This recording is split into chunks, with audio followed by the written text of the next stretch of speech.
সম্মানিত দর্শক, আমন্ত্রণ জানাচ্ছি ইউসিবি পিএলসি টু দ্য পয়েন্টে। আমি তারিকুল ইসলাম মাসুম। যে যেখান থেকে যুক্ত হয়েছেন শুভেচ্ছা, সবাইকে ভালো আছেন সেই প্রত্যাশা রেখে শুরু আজকের অনুষ্ঠান। আলোচনার বিষয় জুলাই সনদ নিয়ে আলোচনা। জুলাই সনদ নিয়ে আলোচনা, জুলাই সনদ বা জাতীয় সনদ এ নিয়ে আলোচনা চলছে। ঐকমত্য কমিশন সংস্কার আলোচনা হচ্ছে, সেখানেও জুলাই সনদ নিয়ে আলোচনা হচ্ছে। এনসিপি দেশব্যাপী পদযাত্রা কর্মসূচি পালন করছে, সেখানেও তারা জুলাই সনদের কথা বলছেন। সরকারের পক্ষ থেকে যদি জুলাই সনদ না দেওয়া হয় তাহলে এনসিপি তাদের পক্ষ থেকে জুলাই সনদ দিবে। এছাড়াও বর্তমান রাজনৈতিক পরিস্থিতি নিয়ে আলোচনা হবে। আলোচনার জন্য আমাদের সাথে এই মুহূর্তে স্টুডিওতে উপস্থিত আছেন ববি হাজ্জাজ, চেয়ারম্যান এনডিএম। আপনাকে স্বাগত জানাচ্ছি। সম্মানিত দর্শক, আমাদের সাথে যুক্ত হবেন আরও একটি দলের প্রধান, গণ অধিকার পরিষদের সভাপতি নুরুল হক নূর, সাবেক ডাকসু ভিপি। তিনি কিছুক্ষণের মধ্যে আমাদের সাথে যুক্ত হবেন। আমরা ববি হাজ্জাজের সাথে আলোচনা করব। ততক্ষণ জুলাই সনদ নিয়ে আলোচনা হচ্ছে। জি, জুলাই সনদ একটা সনদ বা একটা ঘোষণা। সেই ঘোষণার মধ্যে কি থাকবে, কি থাকতে পারে, এ নিয়েই আলোচনা হচ্ছে। সংস্কার কমিশন, ঐকমত্য কমিশন সংস্কার আলোচনা, রাজনৈতিক দলগুলোর সাথে আলোচনা হচ্ছে। আসলে জুলাই সনদে কি থাকছে, এর সাথে আরও একটু যুক্ত করে দিই, আরও দুই তিনটা বিষয় আপনার সামনে রেখে দিচ্ছি। বিএনপি একটি সংবাদ সম্মেলন করেছে আজ। মহাসচিব বলেছেন বিএনপি সংস্কার বিরোধী এরকম একটি অপপ্রচার আছে। এই সময় তাদেরকে এই কথা কেন বলতে হলো? আরেকটা, আজ বিকেলে জাতীয় নিরাপত্তার জন্য জাতীয় ঐক্য শিরোনামে একটি সেমিনার হয়েছে, যেখানে বাংলাদেশের রাজনৈতিক দলগুলোর প্রধান প্রধান ব্যক্তিরা ছিলেন। আপনি ছিলেন, বিএনপি ছিল, জামায়াত ইসলামী ছিল, নূর ভাই ছিলেন, থিঙ্ক ট্যাঙ্করাও ছিলেন। জুলাই ঘোষণা, জুলাই সনদ, জাতীয় নিরাপত্তার জন্য জাতীয় ঐক্য, এই মুহূর্তে কেন এই সেমিনার করতে হচ্ছে বা করতে হলো? আচ্ছা, তাহলে কি লাস্টে দিয়ে শুরু করবো? আপনি যে কোনো জায়গা থেকে শুরু করতে পারেন। ফার্স্ট এন্ড ফরমাস্ট ভাই, আপনাকে অসংখ্য ধন্যবাদ। একই সাথে চ্যানেলের সকল শ্রোতাকে আমার সালাম এবং শুভেচ্ছা। আজকে যে আলোচনাটা ছিল, এফএসডিএস একটা থিঙ্ক ট্যাঙ্ক, একটা ডিফেন্স রিলেটেড থিঙ্ক ট্যাঙ্ক, তারা এই আলোচনাটার দাওয়াত জানিয়েছিল এবং তারা মূল অর্থে বলবো যে সকল কার্যকরী রাজনৈতিক দলের প্রতিনিধিদের, মানে প্রধান বা প্রতিনিধিদের দাওয়াত জানিয়েছিলেন। একই সাথে ডিফেন্স নিয়ে যারা চিন্তা করেন, ইকোনমি নিয়ে যারা চিন্তা করেন, সেই ধরনের আপনার বিশেষজ্ঞ এবং ইন্টেলেকচুয়ালদেরও দাওয়াত জানিয়েছিলেন। আলোচনাটা ছিল আসলে কিছু দূর, আমি বলবো হয়তো গতানুগতিকের ভেতরেই পড়ে, যে ওনারা পরিষ্কারভাবে সকল স্টেক হোল্ডার, ওনাদের উদ্দেশ্য ছিল যে সকল স্টেক হোল্ডারদের কাছ থেকে ওনারা শুনতে চান যে এই যে আগামী, কারণ আমরা সবভাবেই তো এখন নতুন দেশ গড়ার কথা চিন্তা করছি, কাজ করছি। এই যে ঐকমত্য কমিশনও কিন্তু এই যে জুলাই সনদের কথা বলেন, এটাও নতুন দেশ করার একটা প্রত্যয়। তো সেই প্রত্যয়ের জায়গা থেকে এফএসডিএস যে থিঙ্ক ট্যাঙ্ক, তারা চাইছিলেন সকল স্টেক হোল্ডারদের সাথে একটা আলোচনা করবেন যে কীভাবে আমরা চিন্তা করলে আমাদের নতুন ডিফেন্স পলিসি সাজাতে আরও সক্ষম হতে পারি। কারণ আমরা এগেন গতানুগতিক হলেও আলোচনাটা, যে আমরা দেখেছি গত 15 বছরে আমাদের এই যে জাতীয় আপনার ডিফেন্স পলিসি, এই জায়গাটাতে অনেক দুর্বলতা রয়ে গেছে। আমাদের বর্ডার সিকিউর করা, বে অফ বেঙ্গল সিকিউর করা, বা আমাদের আকাশ সিকিউর করা, যেটা এই যে আমরা ইরানে বা ইউক্রেনে গত কয়েক বছর এবং ইরানে রিসেন্টলি দেখছি যে আকাশ সিকিউর করা ছাড়া আসলে ডিফেন্স বলতে কিছু হয় না।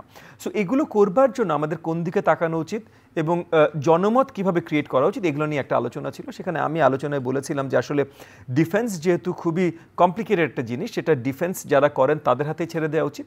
তবে পলিটিক্যাল একটা ঐক্যমতে আসতে হবে আমাদের ইকোনমিক পলিসি, ফরেন পলিসি আর ডেমোক্রেটাইজেশন। এবং একই সাথে খেয়াল রাখতে হবে যে ডিফেন্স ফোর্সেসরা যেন পলিটিসাইজ না হয়। সো কোনোভাবে মানে পলিটিক্যাল কোনো একটা ইস্যু তাদের ভিতরে বীজ যেন ঢুকানো না হয়। একই সাথে তাদের মডার্নাইজেশনের জন্য যেন আমরা সঠিকভাবে কাজ করি, সো ইকোনমিক পলিসি ওখানে গুরুত্বপূর্ণ হয়ে যায়। সো ওইটা এই আঙ্গিকে আলোচনা ছিল। বাট এই দেখেন, এই যে এফএসডিএসের আজকের যে সেমিনারটা, এই সব কিছু কিন্তু আমরা একই আঙ্গিকে আগাচ্ছি, ইন দ্য সেন্স যে সবাই কিন্তু ঐক্যমত পোষণ করে নতুন বাংলাদেশ গড়তে চায়। এই জায়গায় আসে আমাদের আপনার ঐক্যমত কমিশন। জি, নূরকে স্বাগতম। হ্যাঁ, আমাদের ঐক্যমত কমিশন।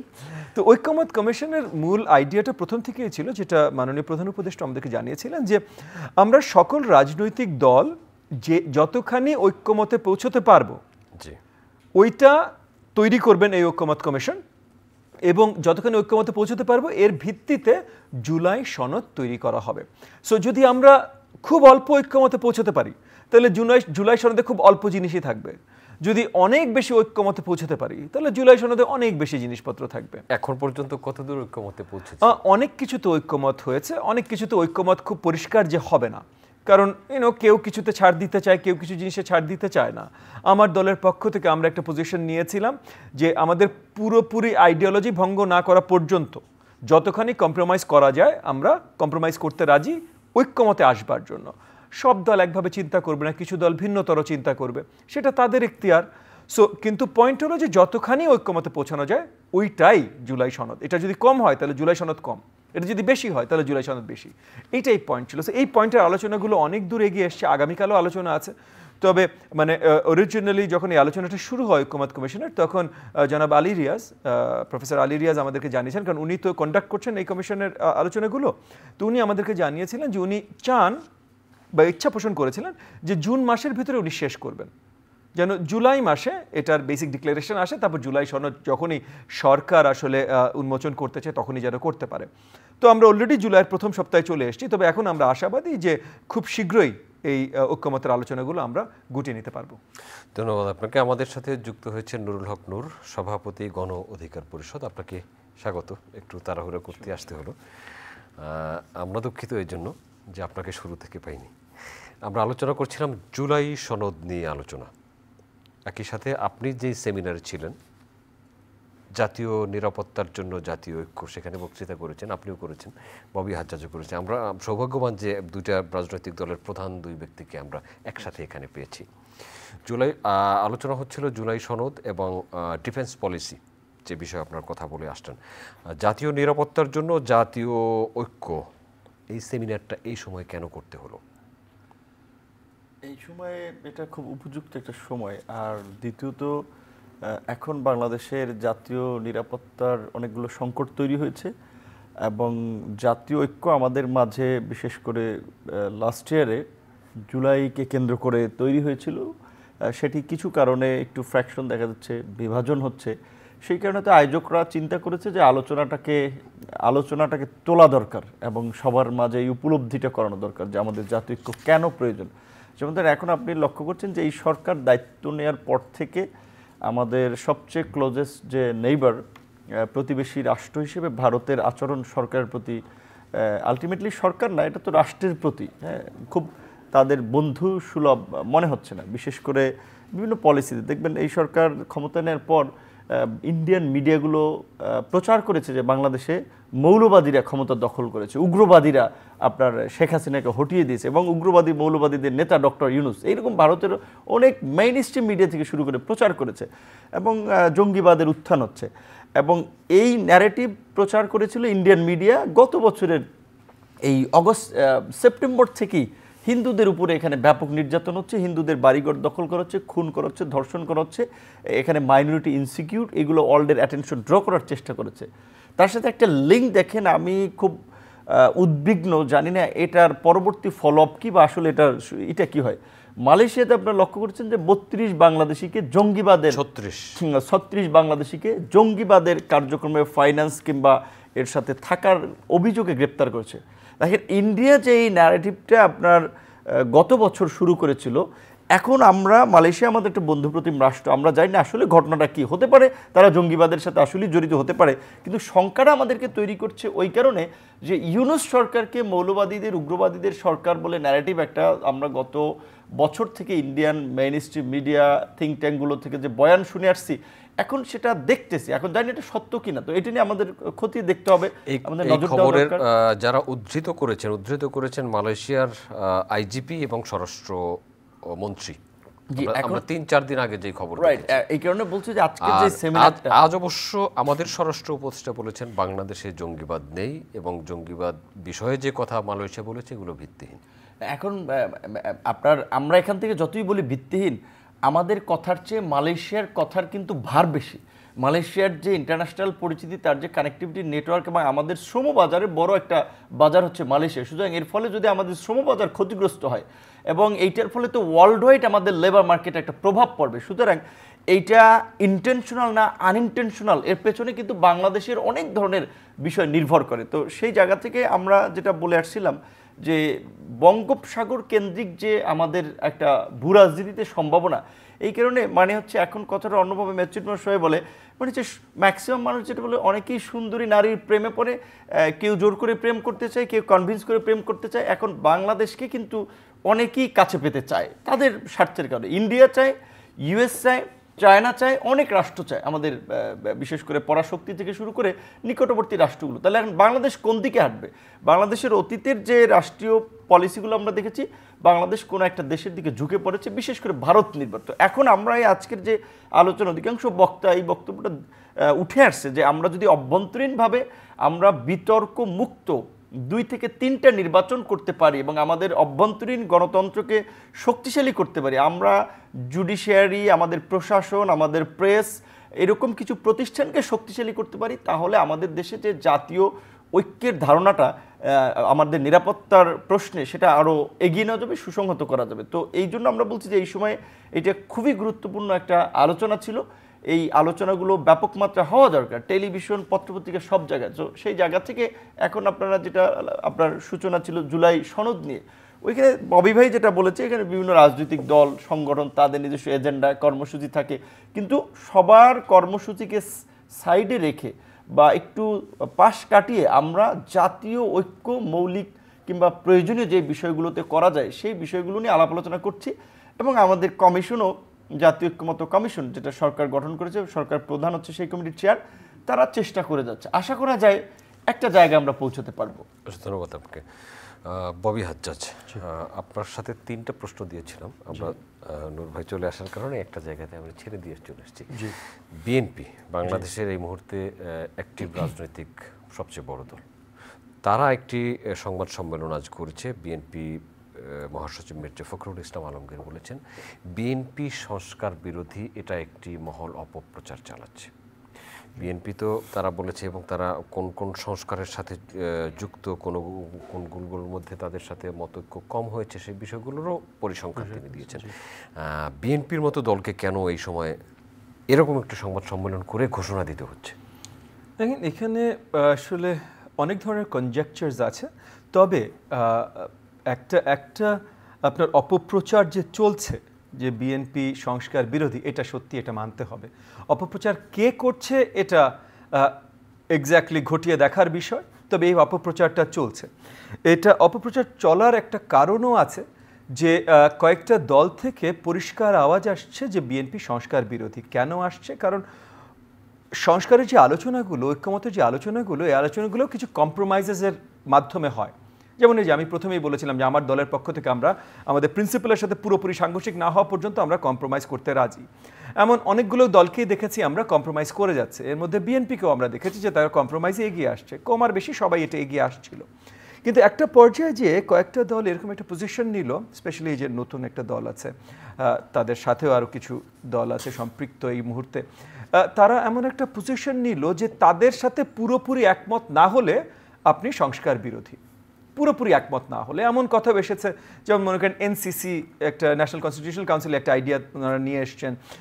এমন কথাও এসেছে যে একটা দলের প্রধান এই কথা বলেছে যে এনসিসি যে সাপোর্ট করে না, সে ফ্যাসিবাদ বাংলাদেশে পুনরায় আবার আনতে চায়। মানে এই ধরনের কথাগুলো অত্যন্ত দুঃখজনক, কারণ অনেক সংযত কারণ আছে যার জন্য এনসিসি আমাদের কাছে মনে হয় কার্যকরী না। এটার বিপরীতে অন্য প্রপোজালও আমরা দিয়েছি, বাট পয়েন্টটা যেটা আমি এস্টাবলিশ করতে চেষ্টা করছি যে কিছু দলের আওয়াজটা এইভাবে এসেছে যে তাদের সাথে পুরোপুরি একমত যদি আপনি না হন তাহলে আপনি সংস্কার বিরোধী। এবং এই জায়গায় অত্যন্ত দুঃখের সাথে আমি বলবো যে সরকারে আছেন বা সরকারের হয়ে কথা বলছেন এরকম অনেকে একই সাথে এটার সাথে একটু তালে তাল মিলিয়েছেন। এটাও দুঃখজনক, কারণ সরকারি পজিশনে আপনি যখন থাকবেন তখন আপনার কমপ্লিট আনবায়াস থাকতে হবে। আপনি আমাকে পছন্দ করতে পারেন, আপনি নূরকে পছন্দ করতে পারেন, আপনি অন্য কোনো দলকে পছন্দ করতে পারেন, আপনি বিএনপিকেও পছন্দ করতে পারেন, কিন্তু আপনার জায়গা থেকে এগুলো কোনো বায়াসড আলোচনা একেবারেই মানানসই না। আসলে শুধু মানানসই না, এর থেকে আরও শক্ত অনেক শব্দ ব্যবহার করা যেতে পারে, আমি এই মুহূর্তে করতে চাচ্ছি না। সো ওই জায়গা থেকে একটা আলোচনা আসে যে তখন যদি কেউ এই মিসইনফরমেশনটা ছড়াতে চায় বা ইচ্ছাকৃতভাবে ডিসইনফরমেশন প্রচার করতে চায়, তাহলে এটা আরো সহজতর হয়ে যায়, কারণ সরকার পক্ষ থেকে এটার বাতাস দেওয়া হচ্ছে। আর সরকার পক্ষ থেকে যখন বাতাস দেওয়া হয়, একই সাথে কিছু রাজনৈতিক দল এটাকে বাতাস দিচ্ছেন, তখন আসলে বিএনপিরও একটা দায়িত্ব চলে আসে যে এটা পজিটিভলি এবং শক্তভাবে এটার বিপরীতে তাদের আওয়াজ তোলা। তো সেই আওয়াজ তোলার প্রথম একটা পদক্ষেপ আজকে আমরা দেখলাম যে বিএনপির মহাসচিব মহোদয় জনাব ফখরুল ইসলাম আলমগীর সাহেব এটা নিয়ে একটা প্রেস কনফারেন্স করেছেন। আমার মনে হয় তাদের পক্ষ থেকে এর থেকে আরও অনেক বেশি করা দরকার, এর থেকে আরও অনেক বেশি আলোচনায় আনা দরকার যে কোন জিনিসগুলোতে তারা কম্প্রোমাইজ করতে রাজি ছিলেন বা রাজি আছেন, কারণ এখনও তো ঐকমত্য কমিশনের আলোচনা শেষ হয় নাই। সো কোন জিনিসগুলোতে রাজি আছেন এবং কোন ভাবে তারা দেখেন আমরা একটা আরও বৃহত্তর, কারণ এগেন সনদ কিন্তু ঐক্যমত যতটুকু হবে ততটুকুই, কিন্তু এই ঐক্যমতটাই আরও বৃহত্তর তো করা যেতে পারে। সো আরও কীভাবে বৃহত্তর করা যেতে পারে এবং কারা কারা কোন জায়গায় আটকে আছে, এইটা আমার মনে হয় আরও বড়োভাবে প্রচার করাটা গুরুত্বপূর্ণ। কারণ এখন প্রচারটা খুব একতরফা হচ্ছে। আজকে প্রথম একটা প্রচার দেখেছি অন্য তরফ থেকে, এই দুই তরফের প্রচারই আমরা দেখি, তারপর জনগণ ডিসাইড করুক কারা রিফর্ম চায় কারা রিফর্ম চায় না, কারা নমনীয় কারা শক্ত। জনগণ কিভাবে ডিসাইড করবে? আপনারা খবরের মাধ্যমে যখন দুই পক্ষের কথা কন্টিনিউসলি শুনবে, দুই পক্ষের সাইডটা দেখতে থাকবে, তখন জনগণ তাদের মত ঠিক করতে পারবে। সো তারা যখন নির্বাচনে ভোট দিতে যাবে তারা জেনে শুনে ভোটটা প্রদান করবে। নুরুল হক নূর, অনেকগুলো কথা ববি হাজ্জাজ বললেন যে কারো কারোর সাথে মিল হচ্ছে না, কেউ কেউ চাচ্ছেন যে সম্পূর্ণ একমত না হলে সংস্কার বিরোধী বা সংস্কারের পক্ষে নয়। আমি সংস্কার বিরোধী বলতে চাই না, আমি সংস্কার পক্ষে নয় শব্দটি পাবো। আপনার কাছ থেকে একটু এই অ্যানালাইসিসটা শুনি। না, এক্ষেত্রে আমি তার সাথে এইখানে একমত যে আমরা কিছু মানুষ মনে করি যে আপনি আমার সাথে একমত না হলে মানে আপনি ওই যেটা আওয়ামী লীগের ন্যারেটিভ ছিল স্বাধীনতা বিরোধী, আপনার জঙ্গিবাদী উগ্রবাদী, মানে সঙ্গে থাকলে সঙ্গী না থাকলে জঙ্গি। তো এখন এরকমের কিছু এখনও এটা ঠিক যে আমরা শুনি। ধরেন একজনে মানে গণতন্ত্রে তো বহুমত বহুপথ থাকবেই, ভিন্নতা থাকবে, সে যে কেউ একমত নাও হতে পারে, কিন্তু তাই বলে তাকে ওই ট্যাগ দেওয়া সংস্কার বিরোধী কিংবা তারা জুলাইয়ের স্পিরিটের পক্ষের লোক না, বিরোধী শক্তি, এইগুলো বলা হচ্ছে। আর এটা তো বাংলাদেশের দীর্ঘদিনের কালচার, তো রাতারাতি চেঞ্জ হয়ে যাবে না। তবে আমি এখানে ভবিষ্যতে যেটা আমি বলতে চাই যে দেখেন বাংলাদেশে গত 5 দশকে অনেকগুলো সরকার গঠিত হয়েছে। আমরা যদি দেখি 72 থেকে মানে 71-এর পরে আমাদের স্বাধীনের পরে 90 পর্যন্ত এক ধরনের আসলে টালমাটাল সরকার ছিল, সামরিক শাসন, কু পাল্টা কু, ক্ষমতা দখল, মিলিটারি রুলার। 90-এর পরে আমরা 91 থেকে একটা ডেমোক্রেসি মানে পার্লামেন্টারি ডেমোক্রেসির দিকে আমরা আসছি। সেইখানে বিশেষ করে 91, 96, 2001 এবং 8 4টা নির্বাচন মন্দের ভালো, মোটামুটি ভালো হয়েছে, কিছুটা রাজনৈতিক সহনশীল পরিস্থিতি ছিল। ওই সময়ের মধ্যেও 91-এর পিরিয়ডটা বিএনপি ফার্স্ট গভর্নমেন্টটা ভালো করেছে। তারপরে যারাই গভর্নমেন্টে এসেছে পুরো রাষ্ট্রযন্ত্রকে নিজের মতো করে ব্যবহার করতে চেয়েছে, ক্ষমতাকে কুক্ষিগত করতে চেয়েছে, যার ফলে আমরা যেটা বলি যে বাংলাদেশে 50 বছরে রাষ্ট্র হিসেবে যে রাষ্ট্র কিছু প্রতিষ্ঠানের উপরে দাঁড়িয়ে থাকে সেই প্রতিষ্ঠানগুলো দাঁড়ায় নাই। তো এখন আমরা এই জুলাইয়ের যে গণ অভ্যুত্থান, আপনি দেখেন শুরুর দিকে আন্দোলনটা ছিল ছাত্রদের চাকরির বিষয়ে। তো এই চাকরির আন্দোলনে পথ শিশু, বাসের হকার, আপনার রাস্তার পাশের দোকানদার, শেষ দিকে বিশ্ববিদ্যালয়ের শিক্ষক, সাংবাদিক, শিল্পী, কেন সব শ্রেণী পেশার মানুষ নেমে আসলো এবং কেন এরকম একটা শক্তিশালী রেজিম যার ইন্টারন্যাশনাল ব্যাকআপ, যার পরাশক্তি যার পাশে ছিল, তার এরকম নির্মম পতন হলো? কারণ শেষ দিকে কিন্তু এই ছাত্র আন্দোলনটার ছাত্রদের ইস্যুর মধ্যে সীমাবদ্ধ থাকেনি। তখন পরিষ্কারভাবেই অগস্টের 1, 2, 3, 4-এর আলোচনায় ছিল আমরা এই ফ্যাসিবাদী রাষ্ট্র কাঠামোর পরিবর্তন চাই, আমরা একটা নতুন রাজনৈতিক বন্দোবস্ত চাই যেখানে ফ্যাসিবাদ তৈরি হবে না, নাগরিকরা তাদের মর্যাদা নিয়ে বাস করবে, তাদের অধিকার থাকবে। এই রকমের আকাঙ্ক্ষা থেকে কিন্তু মানুষ এই আন্দোলনের সেই দিকে যুক্ত হয়েছে। তো তাহলে আজকের এই গণ অভ্যুত্থান পরবর্তী এই সরকারের একটা অটোমেটিক্যালি ম্যান্ডেট তৈরি হয়েছে যে এই জনগণের চাহিদার আলোকে এই প্রয়োজনীয় সংস্কারগুলো বাস্তবায়ন। এখন সেইখানে আমরা রাজনৈতিক দল আছি যারা তারা এই সরকারের অধীনে যে নির্বাচন হবে, নির্বাচনের মাধ্যমে কেউ কেউ তো সরকার পরিচালনা আসবো, রাষ্ট্র ক্ষমতায় যাবো, বাট তার আগে যতক্ষণ এই সরকার আছে তাকে তো একটা সহযোগিতা করে একটা পর্যায়ে নিয়ে যেতে হবে। এখন সংস্কারের প্রশ্নে এটা ঠিক বিএনপি একটা বড় রাজনৈতিক দল, আমরা একসাথে আন্দোলন করেছি এবং অনেক কিছু এটা ঠিক যে সংস্কারের প্রশ্নে কনক্লুশনে যাওয়া বা সিদ্ধান্তে যাওয়ার ক্ষেত্রে বিএনপির ওপিনিয়নের উপর অনেক কিছু নির্ভর করতেছে। তো যার ফলে এখন বিএনপি হয়তো বড় দল হিসেবে, রাষ্ট্র পরিচালনা অভিজ্ঞ দল, তারা মনে করে যে এইটা এভাবে হলে ভালো হবে না, তারা দ্বিমত পোষণ করছে। আমরা বাকিরা বা অনেকে বলছে যে না, এভাবে বিএনপির যদি মুখাপেক্ষি হয় সংস্কার, তাহলে তো এটা এই জন আকাঙ্ক্ষাকে ধারণ করলো না। আর এখন তো নির্বাচন নাই, নির্বাচিত সরকার নাই। এখন আমরা যদি ওইভাবে একটা বলি যে আগামী নির্বাচনে যারা ক্ষমতা আসবে তারা ম্যান্ডেট নিয়ে রাজনৈতিক দলগুলো পিপলের কাছে দিবে, পিপল ভোট দেবে ওইটার পক্ষে, দেখেন বাংলাদেশে আমরা ওইভাবে রাজনৈতিক একটা সচেতন জনগোষ্ঠী তৈরি করতে পারি, তাহলে এই ধরনের ফ্যাসিস্ট শক্তি 16 বছর ক্ষমতায় থাকতে পারতো না। আর আমরা তো এই গণ অভ্যুত্থানের সরকারের মাধ্যমে যদি এই সংস্কারটা না করতে পারি, বাংলাদেশে আমাদের যে অতীতের অভিজ্ঞতা, আপনার সিনিয়র সাংবাদিক ববি ভাই আমার চেয়ে সিনিয়র, তার আরও ভালো জানা আছে, 90-এ বিএনপির নেতৃত্বে 7 দল, আওয়ামী লীগের নেতৃত্বে 8 দল, বামপন্থীদের নেতৃত্বে 5 দল, 3 জোটের রূপরেখা ছিল। বলে ওই সেই জীবনানন্দ দাশের কবিতার লাইনের মধ্যে কেউ কথা রাখে নেই। এমনকি যেখানে বিএনপি গঙ্গোপাধ্যায়, হ্যাঁ সুনীল গঙ্গোপাধ্যায়, যে আপনার ওই বিএনপি যেই ছাত্র আন্দোলনের সুফলে সরকার গঠন করলো, কারণ 90-এ কিন্তু বিএনপির সাংগঠনিক কাঠামো অত শক্তিশালী ছিল না। 91 নির্বাচনে ছাত্র দল প্রধানত একটা ভালো ভূমিকা পালন করে, আপনার সাথে একটু যুক্ত করব জয়লাভ করার পরে। জি জি, ওই বিষয়ে আলোচনা এই টেবিলেই অনেক হয়েছে যে 3 জোটের রূপরেখা বাস্তবায়ন হয়নি, কারণ সে সময়ে যারা এই আন্দোলন করেছিল ছাত্ররা, তারা সরকারের সাথে জড়িত ছিলেন না। কিন্তু এই বছর আমরা এই আন্দোলনে যে ছাত্ররা ছিলেন তাদের মধ্য থেকে 3 জন উপদেষ্টা পেয়েছি, এখন 2 জন আছেন, একজন উপদেষ্টা পরিষদ থেকে পদত্যাগ করে রাজনৈতিক দলের দায়িত্ব নিয়েছেন।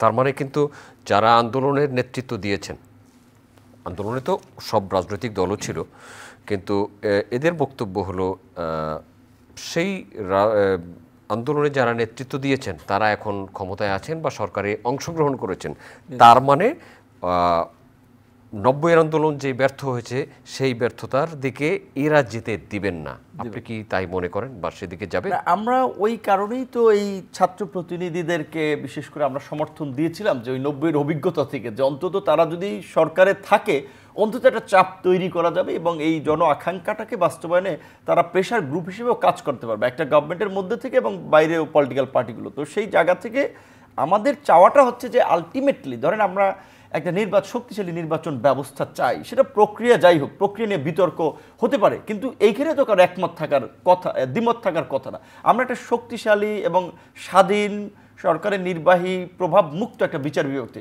এইখানে তো কারো দ্বিমত থাকার কথা না। আমরা একটা ইন্ডিপেন্ডেন্ট প্রেস কিংবা একটা গণমাধ্যম চাই, এইখানে তো কারো দ্বিমত থাকার কথা না।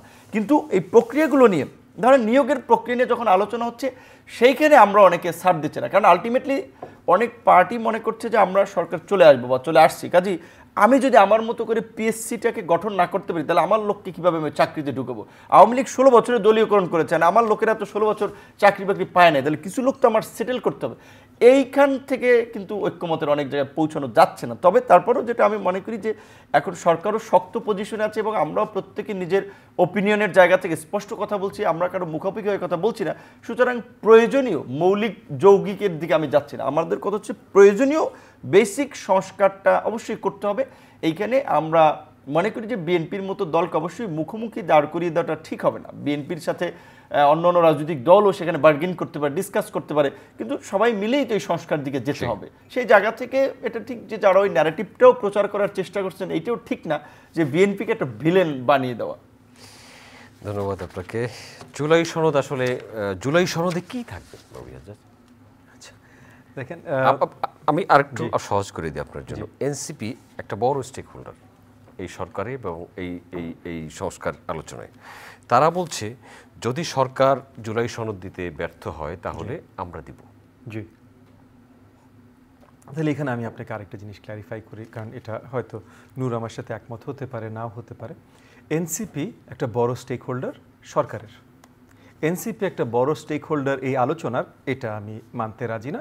এনসিপি যতখানি স্টেক হোল্ডার, যে কোনো রাজনৈতিক দল ততখানি স্টেক হোল্ডার হবার কথা। এনসিপির আলাদাভাবে রাজনৈতিক ময়দানে এমন কোনো অ্যাচিভমেন্ট নাই যে এনসিপি বলবে যে এনডিএম বা গণ অধিকার পরিষদ বা আরও যেই দলগুলো আছে যারা আসলে এত বছর ফ্যাসিবাদ বিরোধী বা স্বৈরাচার বিরোধী আন্দোলনে মানে একদম একনিষ্ঠভাবে আন্দোলন করেছে, তাদের থেকে বড় স্টেক হোল্ডার এই আলোচনায় এনসিপি হবে। তাদের থেকে ছোট আমি বলছি না তাদেরকে, কিন্তু তাদের থেকে বড় এটা আমি কোনোভাবেই একমত পোষণ করতে পারছি না। সরকার এনসিপিকে অনেক ধরনের সুযোগ সহযোগিতা দিচ্ছে, যার কারণে আমি প্রথম থেকেই বলে এসেছি, একসময় সাধুবাদ জানিয়েছি, তারপর বলেছি যে তারা যদি এখন সরকার থেকে একটু দূরে সরে আসে তাহলে সবচেয়ে ভালো হয়, কারণ এই তরুণদের থেকে আমাদেরও অনেক আকাঙ্ক্ষা আছে। আমাদের দল না ভাই, ভিন্ন দল। নির্বাচনে যখন যাব তখন হয়তো আমরা কন্টেন্ডার হতে পারি, কিন্তু নির্বাচনে তো যাই নাই। যখন যাব তখন পরে দেখা যাবে। সো তাদেরকে সাধুবাদ জানিয়ে আশা করেছি তারা যেন ভালো করেন। কিন্তু সরকারের সাথে এত ওতপ্রোতভাবে তারা কানেক্টেড যে তারা অনেক কিছু বলেন, অনেক কিছু করেন যেটা আসলে সরকার বা এই অন্তর্বর্তীকালীন সরকারের এজেন্ডা হিসেবে বাস্তবায়ন করার কাজ করেন। হঠাৎ করে মনে হয় যে আপনার, এবং গত বেশ কয়েক মাস ধরে এই ঘটনাগুলো ঘটেছে, যে অন্তর্বর্তীকালীন সরকারের কোনো একজন গুরুত্বপূর্ণ উপদেষ্টা একটা কথা বললেন, তার দুদিন পরে দেখলাম যমুনা ঘেরাও করছে এনসিপি। তার 2 দিন পরে যে ডিমান্ড নিয়ে, ওই যে অরিজিনাল যে উপদেষ্টা যে কথাটা বলেছিলেন সেই ডিমান্ড নিয়ে যমুনা ঘেরাও করলো এনসিপি। তার 2 দিন পরে সরকার বললেন, সরকার তরফ থেকে আসলো যে না, জনগণ এটা চায়, এই যে এনসিপি ঘেরাও করেছে তাহলে এটা আমরা বাস্তবায়ন করছি। সো তাহলে সরকারের এজেন্ডা বাস্তবায়ন করার একটা টুল হয়ে গেছে এনসিপি। সো সেই জায়গা থেকে আপনি এনসিপিকে কি বলবেন আমি জানি না। আর আপনি যদি জুলাই আন্দোলনের স্টেক হোল্ডারও বলেন, আমরা সবাইও জুলাই আন্দোলনের স্টেক হোল্ডার ছিলাম, আমরা সবাই, মানে কেউ কম কেউ বেশি না। সো ওইখান থেকেও এনসিপির আলাদা কোনো স্ট্যান্ড আমি অ্যাটলিস্ট দেখি না। কেউ দেখতে চাইলে দেখতে পারে, সেটা তাদের ভুল, তাদের ভুলভ্রান্তি মানুষের থাকি। আমরা এখন ঐক্যমত কমিশনের আলোচনাও দেখছি এই ধরনের ভুলভ্রান্তি অনেকের। এখন আসি আমরা, দর্শক থাকুন আমাদের সাথে, আমরা আছি চ্যানেল আই এর অনলাইন প্ল্যাটফর্মে। জি বলুন। এখন আসি আমরা আমাদের জুলাই সনদে। আমি প্রথম যেটা পরিষ্কার করেছিলাম যে আমাদের সবাইকে, মানে আমাকে বলেন, গণ অধিকার পরিষদকে বলেন বা যে কোনো দলকে বলেন, যেটা প্রথমে পরিষ্কার করা হয়েছিল যে আমরা যতখানি ঐক্যমতে আসব ওইটুকুই হবে সনদ। এবং প্রথম থেকেই এনসিপির ভেতর থেকে একটা আওয়াজ আসছিল যে জুলাই সনদ তারা দিতে চান। এটা কিন্তু আজকে না, ডিসেম্বর মাসে তারা ডিক্লেয়ার করে দিয়েছিলেন। তারপর সরকারের পক্ষ থেকে আবার তাদেরকে ফেরত ডেকে নিয়ে আসা হয়েছে, বাবা তোমরা থামো। তো যখন তারা থামতে বলার সাথে থামলো, তখন আমি ধরে নিচ্ছি তারাই হয়তো ফার্স্টে বলেছিল বাবা তোমরা যাও। যাই হোক, তো কোনো একটা দলের বা কোনো একটা গোষ্ঠীর এই আপনার অধিকার নেই পুরো জুলাইয়ের হয়ে কথা বলবে, কোনো একটা। সেটা আমার নাই, সেটা নূরের নাই, সেটা এনসিপির নাই, সেটা বিএনপির নাই, কোনো একটা দলের নাই, কোনো একটা। সবাই মিলে হলেই এটা, সবাই মিলে না হলে এটা না। হ্যাঁ, এখানে কাদের অধিকার নাই? যারা জুলাইয়ের অংশীদার ছিল না। সো যারা আওয়ামী লীগের ছিল, বা আওয়ামী লীগের বন্ধু প্রতিনিধি যে 14 দল ছিল, বা জাতীয় পার্টি যে আওয়ামী লীগকে সহযোগিতা করে এসেছে, এদের আসলে কোনো অধিকার নাই। কিন্তু এদের বাইরে সবাই একত্রিত হলেই সেটা জুলাই সনদ, একত্রিত না হলে জুলাই সনদ না। আজকে আমি বিশ্বাস করতেই পারি এক ধরনের জিনিস দেশের জন্য সবচেয়ে ভালো, এবং আমি চাইবো সেটা যেন জুলাই সনদে আসে। নূরের জায়গা থেকে ভিন্ন বিশ্বাস করবেন। আমি আর নূর যদি সবকিছু এক্স্যাক্টলি সেম বিশ্বাস করতাম, তাহলে 2টা দলের দরকার ছিল না তো ভাই, তাহলে তো একটা দল হলেই তো চলতো। সো আমাদের নিশ্চয়ই বিশ্বাসে আমরা দুইজনই দেশকে ভালোবাসি। ওনার দলের হাজার হাজার নেতাকর্মী দেশকে ভালোবাসে, আমার দলের হাজার হাজার নেতাকর্মী দেশকে ভালোবাসে। সেই একটা জায়গায় আমরা সবাই এক বলেই জুলাই আন্দোলনে আমরা সবাই রাজপথে ছিলাম। কিন্তু এর বাইরে দেশের জন্য সবচেয়ে ভালো কি, এখানে নিশ্চয়ই আমাদের দ্বিমত থাকবে, সবসময় থাকবে। সো সব কিছু তো আমরা একমত করে হয়ে একটা সনদ হয়ে যাবে, এটা সম্ভব না। আবার এর মধ্যে শুধু উনারটা হবে বা আমারটা হবে বা অন্য কারোটা হবে, এইটাও সম্ভব না। এই কারণে জুলাই সনদ ওই যে যতটুকু ঐক্যমত্য হবে, যদি না হয়, কারণ এখন আরেকটা জিনিস আছে, মানে ইমিডিয়েট ডেঞ্জারগুলো তো দেখতে হবে ভাই। কি 2 দিন আগে একটা বাজেট ডিক্লেয়ার করা হলো, বাজেট কয়েক লাখ কোটি টাকা ডিক্লেয়ার করা হলো। এর মধ্যে আমাদের আর্নিংসে যে তারা প্রজেকশন দিয়েছে, সো 4 লাখ কোটির প্লাস তারা আর্নিং প্রজেক্ট, 4,65,000 কোটি বোধহয় আর্নিং প্রজেকশন দিয়েছে। এর ভিতরে 1.5 লক্ষ কোটি টাকা মিট করতে পারবো না আমরা। এই আর্নিং প্রজেকশন আমরা মিট করতে পারবো না, মানে অলমোস্ট 1/4 আর্নিং প্রজেকশন আমরা মিট করতে পারবো না। সো এইটা যদি মিট করতে না পারি, আপনি চিন্তা করেন আজকে জুলাই মাসের শুরু, August, September, October, November, December, শীত আসতে আসতে বা শীত আসার পরপরই ডিসেম্বর মাসে আমাদের বাজেটের অবস্থা কী হবে, ইকোনমির অবস্থা কী হবে। এবং আমরা ইকোনমি স্টেবিলিটি আনার কোনো কাজ করছি না কিন্তু এই পর্যন্ত, কোনো ধরনের ইনভেস্টমেন্ট আনার, কোনো ধরনের ব্যবসা পরিচালনা করার। সো ইকোনমিক ক্ষেত্রে আমরা যদি ফাইন্যান্সিয়াল সেক্টর দেখি বা ইকোনমিক ক্ষেত্রে দেখি, দেশের খুবই খারাপ দুরবস্থা। আমরা যদি সোশ্যাল অবস্থা দেখি, এগেন দেশের দুরবস্থা। আইন শৃঙ্খলা বাহিনী থেকে কোনো কিছু আমরা কন্ট্রোলে আনতে পারিনি। সব কিছু এখন এগেন, নির্বাচন সব সমস্যার সমাধান না, তবে এখন স্টেবিলিটি ছাড়া সমস্যাগুলোই কন্ট্রোলের বাইরে চলে যাচ্ছে, এবং এই স্টেবিলিটি আনার একমাত্র উপায় আছে নির্বাচন। সো এই নির্বাচন এগেন, আমি মানছি ভাই আমাদের একটু ঐক্যমত আসতে হবে, একটা সনদ হতে হবে, কিছু রিফর্ম হয়েছে, আরও কিছু হইতে পারলে ভালো হয়। কিন্তু তাই বলে এই প্যাচাল পারতে পারতে 10 মাসে অনেক কিছু করা যেত, অনেক কিছু। এর আগের আপনার সর্ট অফ ইন্টারিম গভর্নমেন্ট বা কেয়ারটেকার গভর্নমেন্ট যতবার হয়েছে, তারা 3 মাসে কিন্তু অনেক সংস্কার করেছে। সো 10 মাসে অনেক কিছু করা যেত, করতে পারিনি আমরা, সেই ব্যর্থতা যেই কারণেই হোক না কেন, কিন্তু করতে পারিনি। তো করতে পারিনি, তাহলে আরও 10 মাসে যদি পুরো মানে সরকার ব্যবস্থা, ইকোনমি, সোশ্যাল স্ট্রাকচার যদি ভেঙে পড়ে, তখন আমরা কি করব? সো এখন স্টেবিলিটি আনার জন্য নির্বাচনে আমাদের আসতে হবে, এবং যারা নির্বাচনের জন্য নির্বাচন বিলম্বিত করতে চেষ্টা করছে, সময় ক্ষেপণ করতে চেষ্টা করছে, তাদেরকে আমি আবার আবেদন জানাচ্ছি তাদের প্রতি এখনও মানে আমরা ফোর্সফুলি কাউকে কিছু বলতে পারি না, কারণ আমরা সবাই ভাই এই আন্দোলনে সম্পৃক্ত ছিলাম, কিন্তু তাদের প্রতি আবেদন জানাচ্ছি ভাই, যেই আপনার সর্ট অফ দেশপ্রেম নিয়ে আপনারা জুলাইতে মাঠে নেমেছিলেন, সেই একই দেশপ্রেম নিয়ে দেশের স্টেবিলিটি নিয়ে একটু চিন্তা করেন। ধন্যবাদ নুরুল হক নূর। না, এখানে আমি এবার সাথে একমত। উনি যেই বিষয়টা বলেছে যে ধরেন এনসিপির বিষয় নিয়ে আমরা আলোচনা করছি, যে এনসিপি বলেছে যে আপনার জুলাই ঘোষণাপত্র সরকার না দিলে তারা দিবে। প্রথম কথা হচ্ছে যে তাদের সেই অথরিটিটা নাই, এবং এখানে যদি কোনো রাজনৈতিক দলের উদ্যোগে ঘোষণাটা হয় তাহলেও সব দলের একটা সমর্থন থাকতে হবে। আর এনসিপি ধরেন নেতাদের মধ্যে অনেকে আছে যারা আন্দোলনের সুপরিচিত নেতা, বা তাদের একটা স্যাক্রিফাইস আছে, এটা ট্রু। কিন্তু একই সাথে এটা ঠিক যে তারা যখন স্টুডেন্ট ছিল তখন তাদের প্রতি সকলের একটা সহানুভূতি বা সমর্থন ছিল, আবার যখন একটা রাজনৈতিক দল গঠন করেছে তখন তাদের শুধু লাইক মাইন্ডেড পিপল তাদের সাথে আছে, আর রাজনৈতিক এজেন্ডায় কিন্তু সকলের সমর্থন নাই। এখন ধরেন এনসিপি রাজনীতি করছে, তারা ঢাকার বাইরে ঘুরে বেড়াচ্ছে, প্রোগ্রাম করছে, সো এইটা তার পলিটিক্যাল প্রোগ্রাম। পলিটিক্যাল প্রোগ্রামে তো ববি ভাইয়ের দল সমর্থন করবে না, আমি তো সমর্থন করব না। এখন জুলাই ঘোষণাপত্র আমাদের সকলের ডিমান্ড, আমরা সকলেই চাই সংস্কার, আমরা সকলেই চাই বিচার কিংবা এই ফ্যাসিবাদ নির্মূলে সরকার কিছু পদক্ষেপ নেবে, এটা আমরা সকলেই চাই।